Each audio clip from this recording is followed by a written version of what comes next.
Um, Looking at Steve's message, I thought he did such a nice job last week. I felt terrible that I got so late in posting the sermon, though.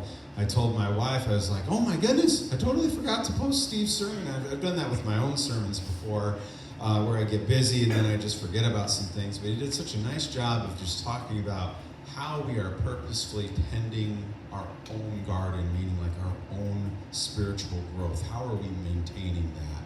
And I really think it's important that you look into that. It fits with what we're talking about with this new sermon series that I've started on reaching our God-given potential, because what he's laid the groundwork for, we're going to be going into deeper next week. And in the weeks to come, I really want to take a look at helping you guys maybe see what is my spiritual gift, what is it that I might be more talented for, more suited for when I look at the different gifts that are mentioned in the Bible. So I'd really encourage you guys to be taking a special look at that because we all have something to give. That's what's so great about the Lord. And today, what we're going to be talking about is, and this is so important, that you don't need to be perfect to start making an impact for Jesus. And so let's go ahead and start with a word of prayer. Father God, again, thank you so much for your love. And Lord, I just pray that you'll bless everyone here and this message. In Jesus' name, amen. One of the biggest obstacles that we have out there in life is our own self-doubt. I mean, when it comes to the way that we walk through this world, one of the biggest things that can get in the way of us achieving the plans that God has for us is ourselves. We can really, really talk ourselves out of things. And I think it's because we just have this expectation of, well, if somebody is going to make an impact, then they need to live their life this way. And I want to tell you right now that there is nobody in the Bible, with the exception of Christ himself, that was perfect. Nobody. And we're going to take a deep look at that today, that despite flaws, very big flaws, we see God move in a very spectacular way. And so the foundational scripture that we have here is 2 Corinthians chapter 12, verse 10. And notice what it says here. This is the Apostle Paul talking. This is why, for Christ's sake, I delight, notice what he's saying here, I delight in weakness, in insults, in hardships, in persecutions, in difficulties, for when I am weak, then I am strong.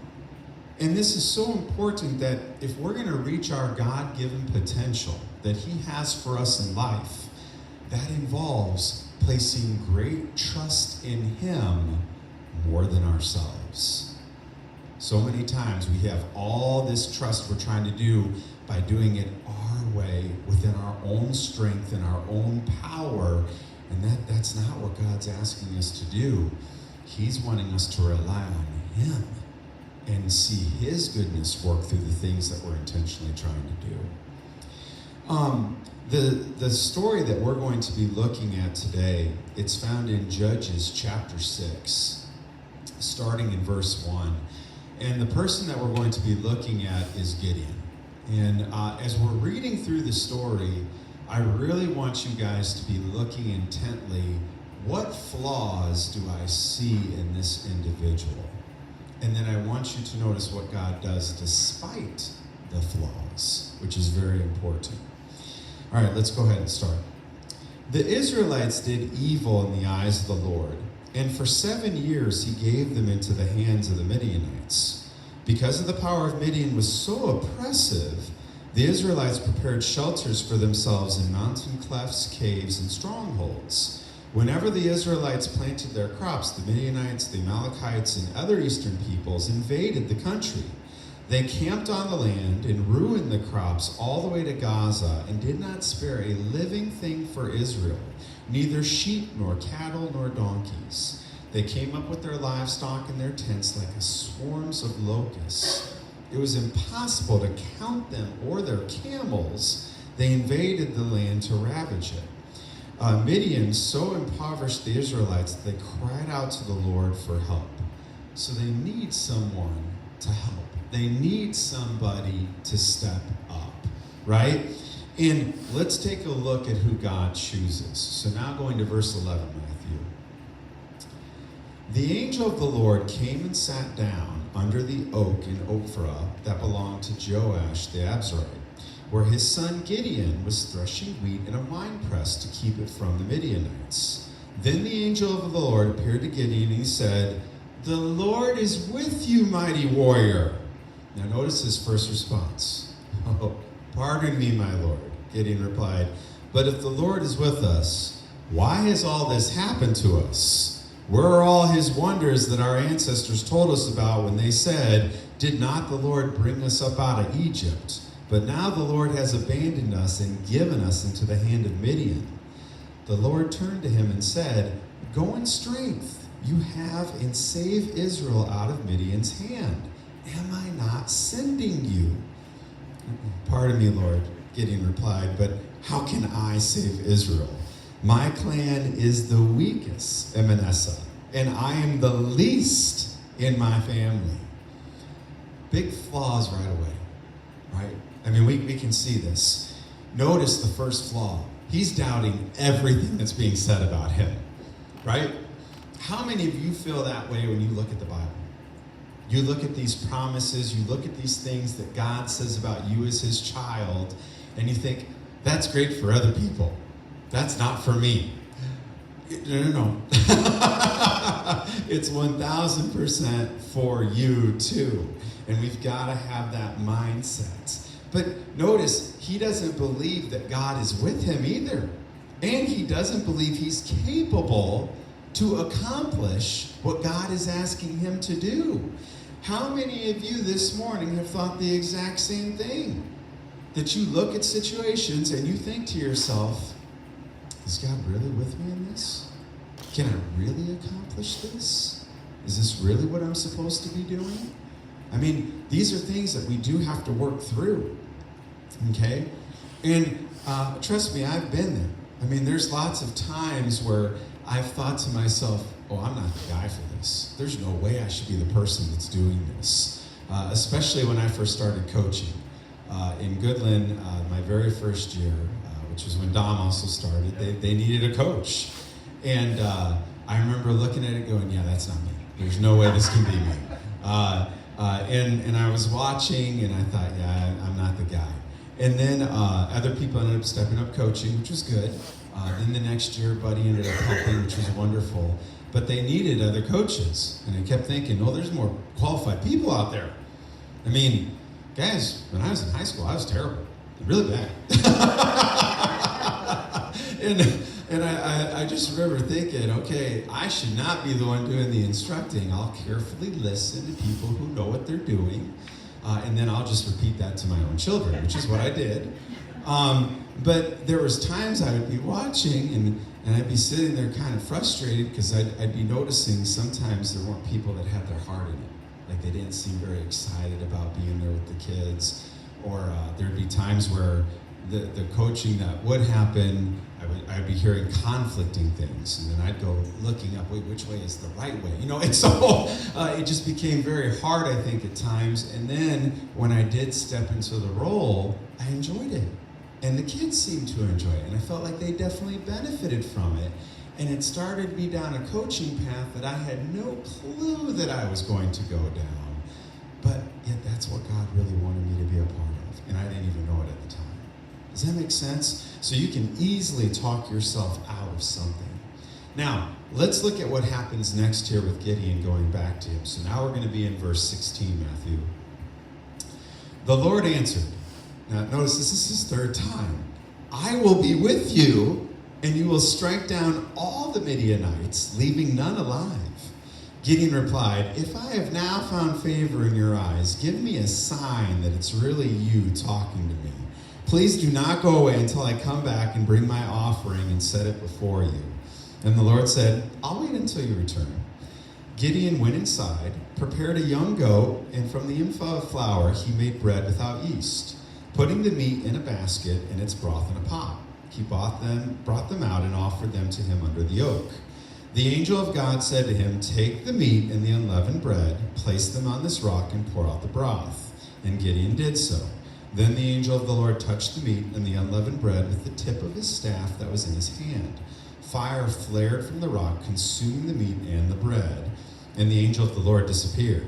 When Gideon realized that it was the angel of the Lord, he exclaimed, "Alas, sovereign Lord, I have seen the angel of the Lord face to face." But the Lord said to him, "Peace, do not be afraid, you're not going to die." He realizes, oh my goodness, this is who I thought I was talking to. And so notice he does a little test of faith and then follows what's told to him, and then something starts to happen.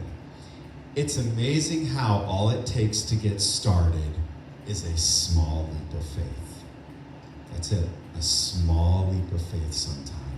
Just for you to just get your feet wet into whatever it is that God might be prompting you. Hey, I need you in this. This is where I need you to do something.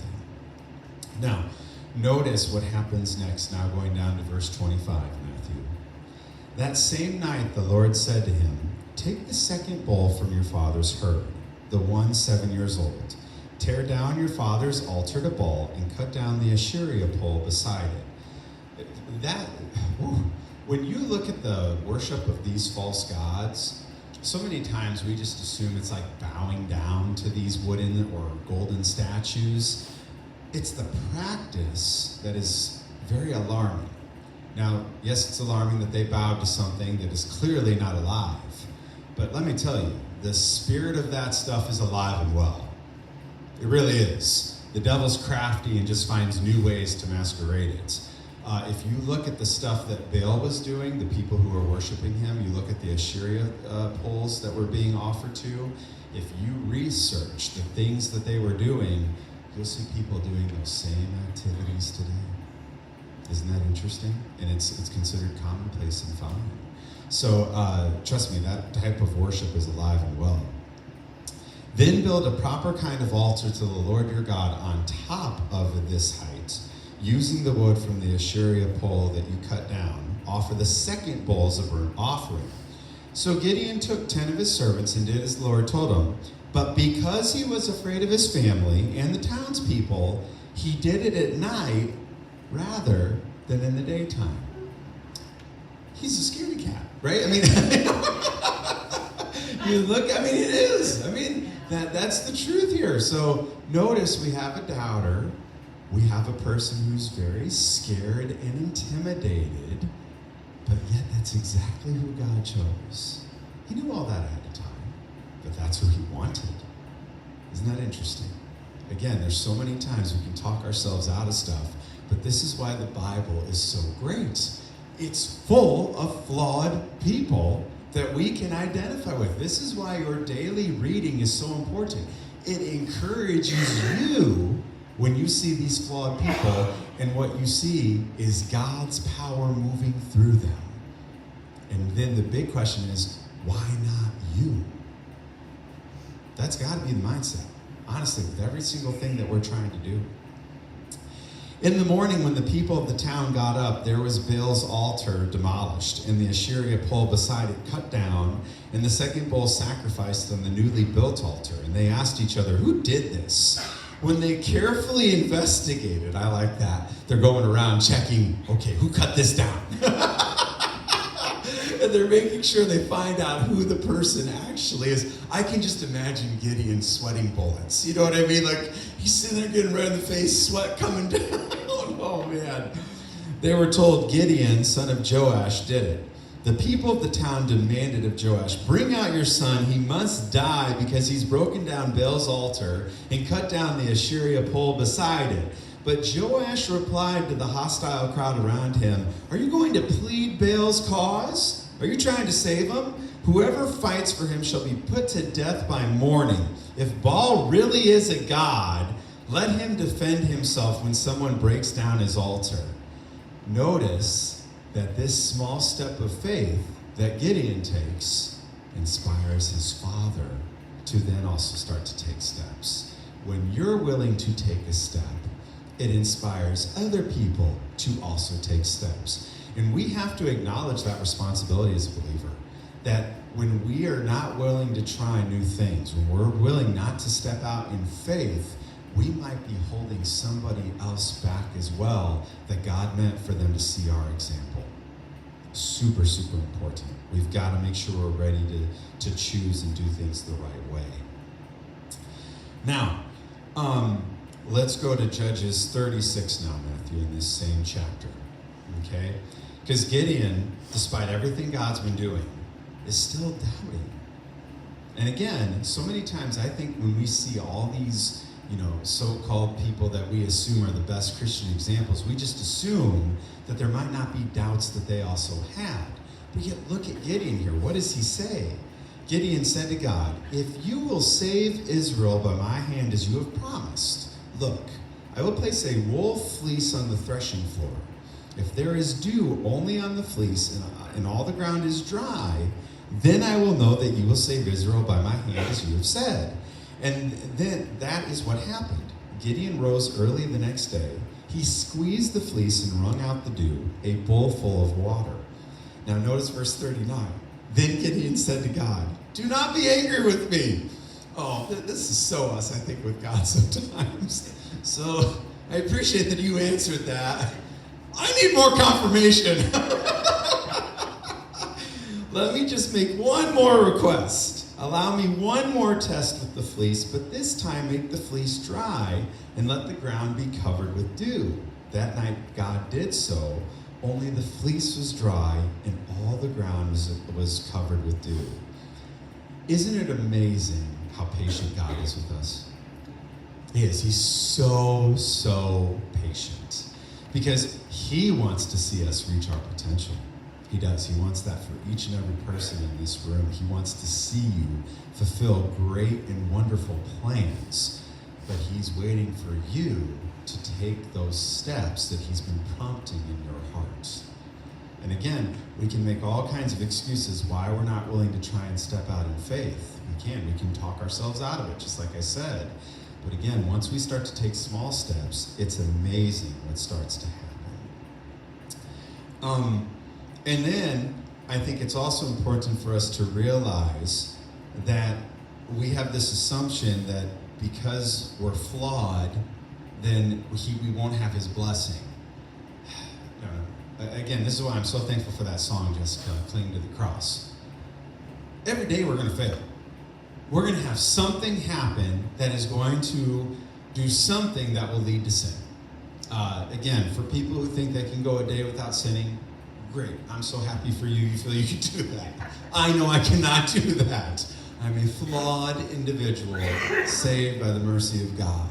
And when that happens, I think so many times people have an assumption of God's just sitting up there in heaven and he's like, "Oh, Tim made a mistake. I can't use him anymore." No. That's not how it works. Will there be consequences for sin? Yes. There's always consequences when we choose to disobey. But God's looking for people who intentionally are trying to draw near, knowing that they have things that he's going to have to work out within them. And again, that's where we embrace and cling to the cross, saying, "I know I can't do this without you. I am such a flawed person. The only way this is going to work is if you're with me." And again, that's where the weakness part of that scripture comes in. That because we're acknowledging our weakness before God, trusting on his strength to bring us through, that we see the outcomes that we're looking for. And then we see this in Gideon as well. And what I think is interesting is the faith building that God realizes he has to do with Gideon. So now going to Judges chapter 7, look at verses 1 through 7. So interesting. Early in the morning, Jerubbaal, that is Gideon, and all his men camped at the spring of Harod. The camp of Midian was north of them in the valley near the hill of Moreh. The Lord said to Gideon, "You've got too many men." Too many men? You can't count this army, and you're telling me I've got too many men. I've already had faith issues, and now you're saying that to me, okay? I cannot deliver Midian into their hands, or Israel would boast against me. My own strength has saved me. This is a key verse. We should always give God our praise and glory for all the wonderful things that happen in our life. Without his blessing, without him enabling us, we're boasting in our own strength. And notice, what does he say there? Notice that he says they would boast against me. We got to acknowledge him in the things that he does. Our praise to him is so important. Verse 3, now announce to the army, anyone who trembles with fear may turn back and leave Mount Gilead. So 22,000 men left, while 10,000 remained. I'm sure Gideon is watching this, going, oh boy, that's a lot of people leaving here. How am I going to do this now? This looks impossible. And then verse 4, but the Lord said to Gideon, there's still too many men. Take them down to the water, and I'll thin them out for you there. I can't imagine. If I say, this one shall go with you, he shall go. But if I say, this one shall not go with you, he shall not go. So Gideon took the men down to the water. There the Lord told him, separate those who lap the water with their tongues, as a dog laps from those who kneel down to drink. 300 of them drank from cupped hands, lapping like dogs. All the rest got down on their knees to drink. Then the Lord said to Gideon, with the 300 that lapped, I will save you, and give the Midianites into your hand. Let all the others go home. And when I've preached on this before, I call this the true 300. Because if you look at the 300 Spartans, when they ended up going against the Persian Empire, they all died. Every single one of them. Not this one. What's the difference? You had 300 men that were the Spartans relying on their own strength, and it wasn't enough. And then you have 300 that allowed God to work. And what happened? They all survived. Think about that. I mean, that's such a huge, huge difference. Okay, and again, when we look at the obstacles that are in front of us, you've got to have the mindset of, even if it looks impossible, just like it did with Gideon, if you're feeling a prompting, sometimes you just got to step out in faith. One little step at a time. Because again, you could talk yourself out of it saying, I'm not the guy for this. I'm sure Gideon still had doubts. I have no doubt when the 300 are left with him that he's thinking, well, I'm not sure how this is going to go. Maybe I'm really not the guy that should be doing this. But yet, he still goes ahead and steps in faith. And guys, I'll tell you, that was me when it came to stepping up into this position. I didn't think I was the guy at all. My kids will tell you that. I did not think this was the role that I should be doing. I remember when the pastor here had left and people were like, hey, I really think you should do this. And like, yeah, I've prayed about this. I don't think I'm the person. And again, I'm looking at that knowing me. There's a lot of selfish in me at times. I mean, that's an issue. Also, I'm not the best organized person. So there's just all these different things that I'm looking at for why I could talk myself out of being into this position. But again, it's one of those things where I was looking at things more logically, and then as more and more people just kept saying to me, I think you should try this. And so, knowing the Lord, I thought, okay, if you're behind this, God, and if I step out in faith, and I know that if I try to be intentional, I know that you'll bless what's happening here if you're behind it. And that's what he's done. And it's one of those things, but it took me acting and stepping out in faith, right? And that's got to be our mindset when there's things like that for us. This morning, Sarah had mentioned that we need help here at our church. We do. In order for our local church to work, it can't just be Sarah and I doing a lot of the things that are happening. We need more people to help in some way. If you're scared about working with kids, I get it, honestly. I mean, there's some people that terrifies them. I've had people come to to do what are those lessons? Junior achievement, and they'll come and then they'll say to me, "I am terrified," and I'm like, "Why?" They're children, and I'm like, "It's gonna be fine." They're like, "But what if it's not?" I'm like, "I'm here. I mean, it's going to be okay. I'll make sure that they're behaving and that they're going to listen." But they just get so nervous about this idea of trying to teach kids, and they've never done it before. And they go up there and they do the best that they can. And some people, I do say, will do better than others. But it's the point that they at least tried. Now, Dad, I want to make sure I have this right. When you were younger, someone asked you to teach a Sunday school class. Is that correct? And you felt like you didn't have the experience to do it, and your pastor just said to you, "Will you just try?" Is that correct? And then in faith, you stepped out, and it turned out well? Yeah. And so notice, the pastor needed something, and he goes up to my dad, "Hey, are you willing to do this?" And I don't know. I mean, my dad was so new to his faith still at that time. And yet he took a step and decided, "I'm going to do something to help." What could that be like for you within our church today? Because if we're going to reach our potential, the best place to start is here. Let's try, how can I be more involved here at church? Like Sarah said this morning, we need some help with the kids. And when you think about that, my sermons aren't usually that long. I'm trying here. Okay, so they're typically around 40 minutes or 30. But it wouldn't take long to be with those kids and then to read through a lesson to figure out how you could work with them. That's not bad. Or what about the outreach that we do with our dinners? There's so many ways that you could help that doesn't involve even serving.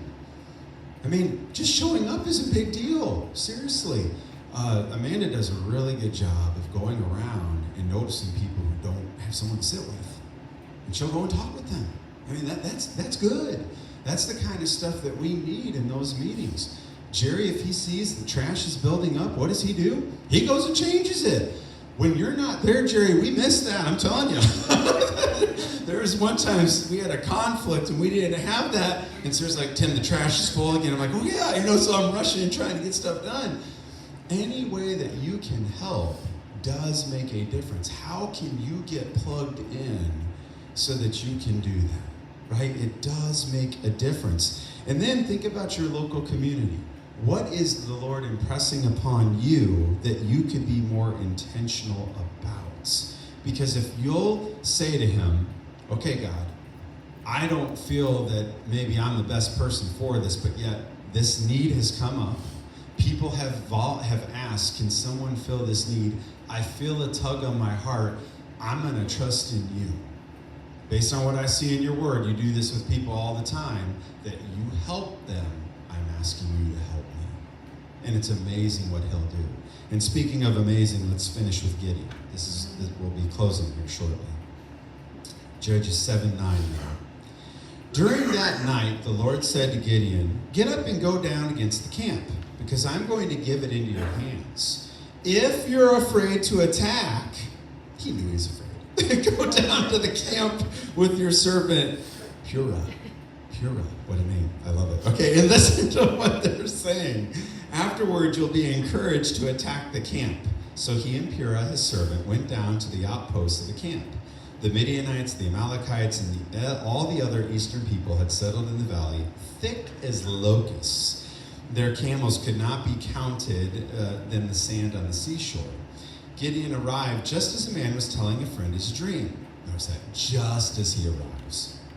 Again, I don't believe in coincidences with God. He's intentional with what he does.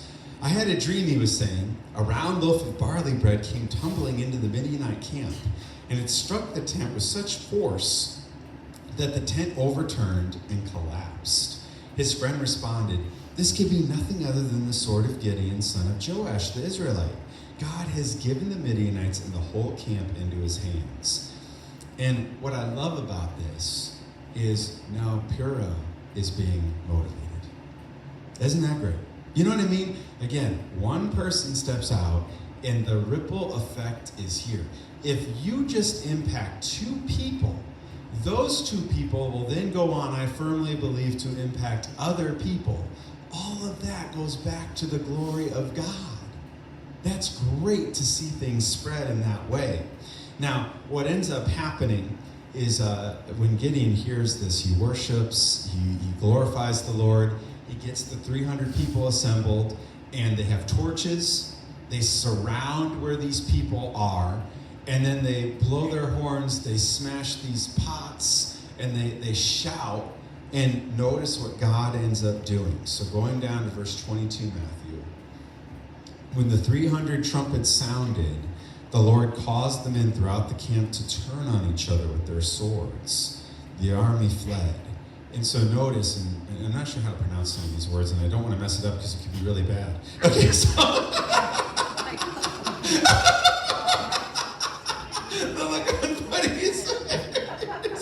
Okay, so, but notice the army, I know. So the army ends up turning on themselves. And there's no way you can look at it without saying, that was God. Isn't it great when we can have moments like that? With our Table of Grace ministry, the fact that we had a $10,000 check come in out of nowhere, we said, okay, before we can get started, we feel this is going to be our starting point. It's probably going to take us several months to get there, and then we can start helping people.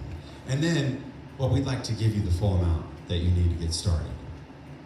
You know, I mean, that's Jesus. There's no other way in my mind that I can look at that and think, you know, that happens without God saying, I'm going to touch this person's heart, and then they're going to help to get you guys started.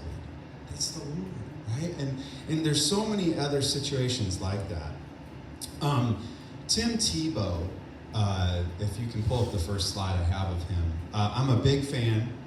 He passionately loves Jesus. He tries to live his life in a way that celebrates Christ. And I don't know how many of you know of the 316 game, but it is such a testament of here he thought he was just playing football, but it was so much more than that. And I just want you to hear his response here, okay? Deb, could you get those lights for me? Okay, thank you. All right, go ahead, Matthew.